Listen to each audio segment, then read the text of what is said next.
Hey everybody, Joseph Rothschild here, aka Mono Bluetron, back again with another episode of 10-Minute Testing. So, the past couple of days I've actually been without internet, and unfortunately that means I haven't been able to interact with the accomplished and skilled and attractive members of the YGO Pro dueling team, and as a result, I've really just been tinkering with a bunch of different casual builds against the AI.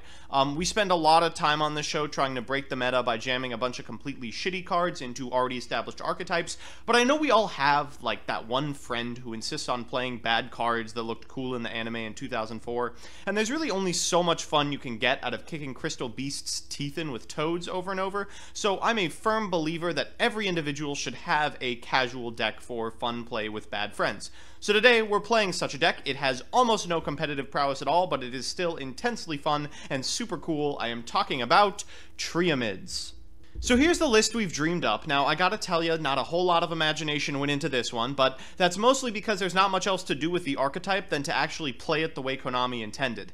Now, I tried a couple different builds, some with Brilliant Fusion, Rank 3 spam engines, and all of them had varying degrees of success, but none of them were particularly competitive, and for that reason, I've embraced the purely casual build you see before you.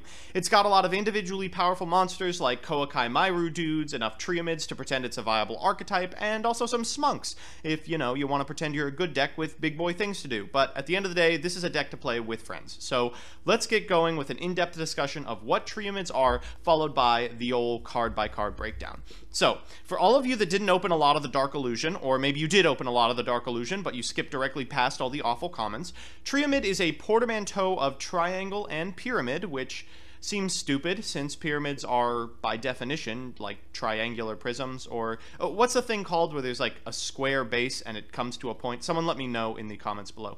Anyway, the archetype revolves around field spells, which seems dangerous in theory, since, you know, terraforming exists, but in practice, it's super harmless. Each Triamid, alongside a mediocre effect, has the ability to destroy your field spell on your opponent's turn. Wait, let me correct that. Send your field spell to the graveyard, and then immediately replace it with a new one from your deck. The three field spells, King Golem, or Kingolem in the TCG, Cruiser, and Fortress all have cool, different effects.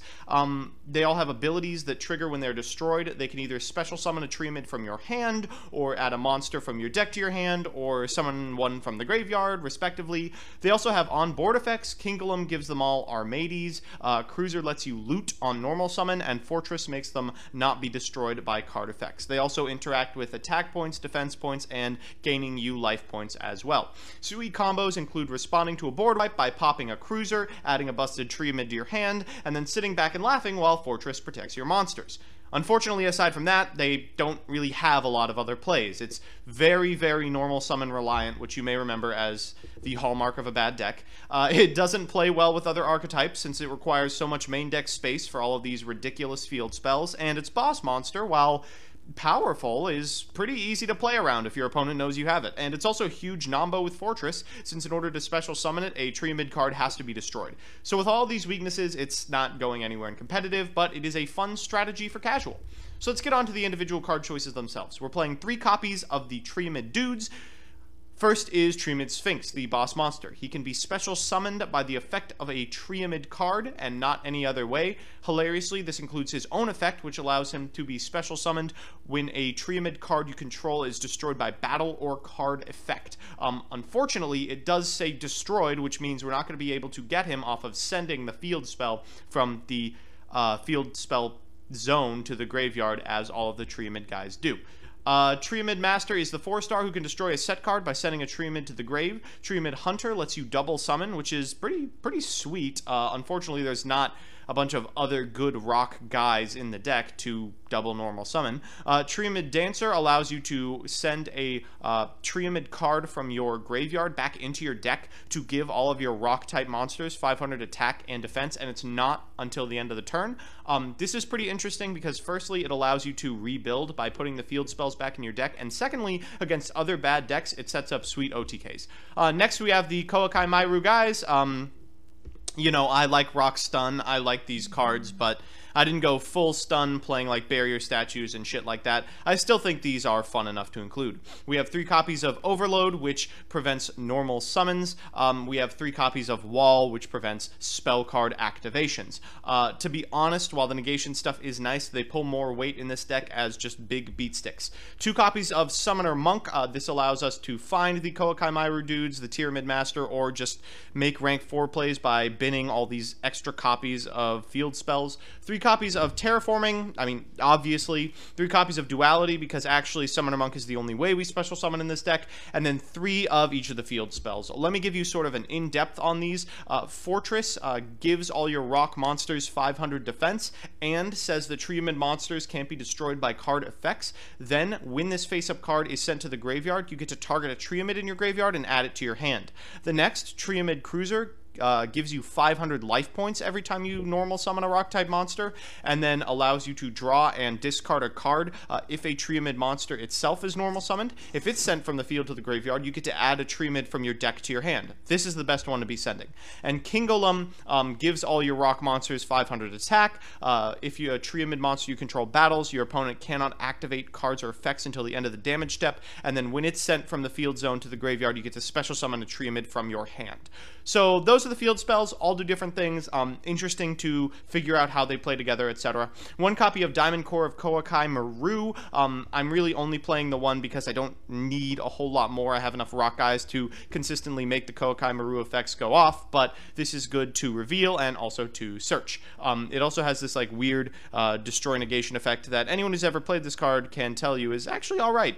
1 copy of Upstart Goblin, and then 3 of the remaining 4 horsemen of the Trap Apocalypse. Let's pour one out for our Fallen Compulse. In the extra deck, we have 15 guys I don't think we'll ever go into, but we do get to play Gorgonic Guardian, the rank 3 rock monster, and Dante's good for setting up graveyard plays as well. So with that, let's jump into the games and see what happens. For a little bit of a preface, though, I posted bad decks only, please, in a room on YGO Pro, and then played off of my phone's internet. So there's some pretty interesting duels. Let's watch them. So our first matchup is up against Ghost Trick, probably one of the better bad archetypes we'll be playing against today. They've opened pretty poorly, but have an allure, so maybe they can draw out of it. We've opened pretty well. I know it doesn't look like it because we don't have any monsters, but this duality will find something, and these cruisers can be stacked on top of each other to find a Triamid as well. So we at least will have a little bit of playmaking potential. We're going to fire off this duality, and as always, we find a Smunk off the duality. We'll get the Wall, and then go find a Triamid so we can reveal something at end step. Set this Solemn, and we have 2 pieces of negation. I'm feeling pretty good about it.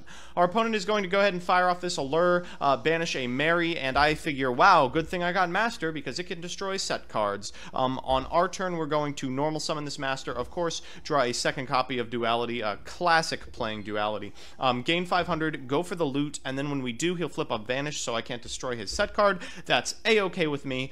We will discard one of these dualities, destroy this Triamid Cruiser, because it allows us to destroy one of these set cards, which I assume are some form of Ghost Trick-oriented battle trap. I get the Scare, which is nice, and then I will Pot of Duality my way to a copy of Overload. This allows us to have Overload in hand, and a little bit of insurance in case he destroys the monsters on my side of the field in so far as the Sphinxes. So we'll go ahead and attack right now, get over the Neko Musume, and do 1800 points of damage, start the old grind against Ghost Trick that I'm very excited to have. He decides the grind is not something he's invested in and concedes. Our second match is up against Kuriboh. This guy was really cool. It was a pleasure to play against him. We've opened pretty well again. We have a lot of ability to make plays in our hand. We're going to go ahead and add this Overload to our hand first, then set this King Golem over the Cruiser in order to add a Sphinx. We're allowed to normal summon our Hunter, then normal summon our Overload. Now we have the Sphinx to reveal for the Overload, but also in case our Hunter dies, we're going to go ahead and draw off of this Upstart Goblin our Solemn Warning, and this is basically the best possible open we could have. A Sphinx in hand in case they do anything shady to our monsters, an onboard negation, and one of the Triamid guys. So we're going to go ahead and reveal the Sphinx at end step and allow him to go. He summons a Medion, and I go, wow, I actually don't have an out to that. Let's go ahead and negate it. After that, we're going to Pot of Duality, just trying to find more damage at this point. Unfortunately, all we find is a Terraforming, which we'll use to get the Triamid Fortress. We'll play that card and then attack in for X amount of damage. Unfortunately, he gets 2 Swift Scarecrow. So there's 1 Swift Scarecrow out of his deck. I assume his whole deck is hand traps, just since I guess, you know, that's how Kuriboh works. At end step, I'll activate Triamid Hunter's effect to send this Fortress and get a cruiser. I just really want to be cycling through cruisers, plussing as much as possible, but what do you know, I draw another one. We're going to go ahead and add a Triamid Hunter to our hand, Master I mean, and then gain 500, loot, and start attacking. So once we hit the Wing Kuriboh, I can't really do any more damage for the rest of the turn. I'll just wait. Once again, he's going to do nothing this turn because he has 2 copies of Rainbow Kuriboh in hand. I figure I might as well go for lethal. I get Kingolum, which allows us to add a Dancer to our hand, set up the OTK by shuffling one of those cards back in, and start attacking. Unfortunately, as soon as I attack with my biggest boy, he's going to Rainbow Kuriboh to prevent it from doing any damage. He's at 22, I'm at 65, still feeling okay. I have a bunch of onboard negation, etc. He's going to go ahead and set one card as well as the Transcendent Wings. Uh-oh, that's a problem. He's going to Transcendent Wings as I enter battle phase, and this card, of course, can completely wreck my day, except, whoops, you can't activate cards when I'm battling while King Golem is on the field, so we do get to beat him up here. Our third matchup is up against Gagaga, just your casual rank 4 spam build. We're going to open with a Summoner Monk, going to get an Overload and sit on that and a Fortress. I don't really feel like going into a rank 4 right now just because I think it'd be funnier not to.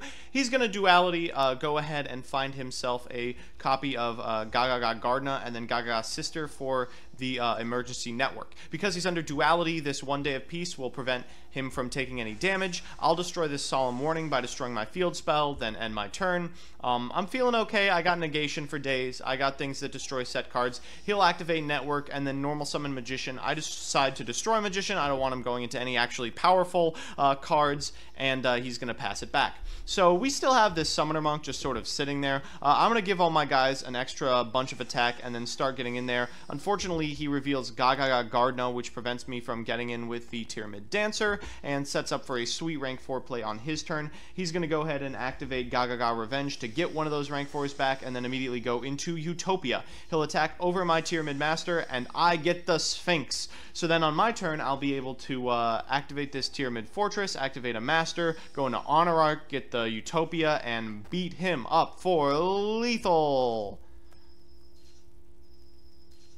So we're back with a deck. I recommend this strategy to anyone looking to drop $10 on a purely casual deck. It was certainly fun. I wouldn't expect games you jam with your friends to get stale just because these cards actually have a lot of play to them. There's playmaking capability within this archetype. It's just kind of hard to find. Even in the games I showed, I wasn't playing completely optimally. I could have been using the Triamid Hunters in the second game, for example, much more efficiently to cycle through the field spells in my deck. Having said that, I do think there is a cap on the ability of this deck. Obviously, it's not going anywhere competitively, and while it is fun and exciting, the kitchen table is about as far as it's ever going to get. So that's that. I hope you enjoyed Konami's 57th attempt at an Egyptian archetype. I hope you enjoyed a more casual take on an already casual show, and most of all, I hope you just enjoyed the video. If you did, make sure to give me a like, a comment, or a subscribe. It really helps me out, and if you want to see me play the decks I make on this show on stream, I'm on twitch.tv/monobluetron every Monday and Wednesday from 9:30 a.m. to noon. Finally, if there's a certain deck or archetype you want to see me play on a future episode of this show, let me know in the comments section below, and I will do my best to accommodate you. Otherwise, see you Tuesday.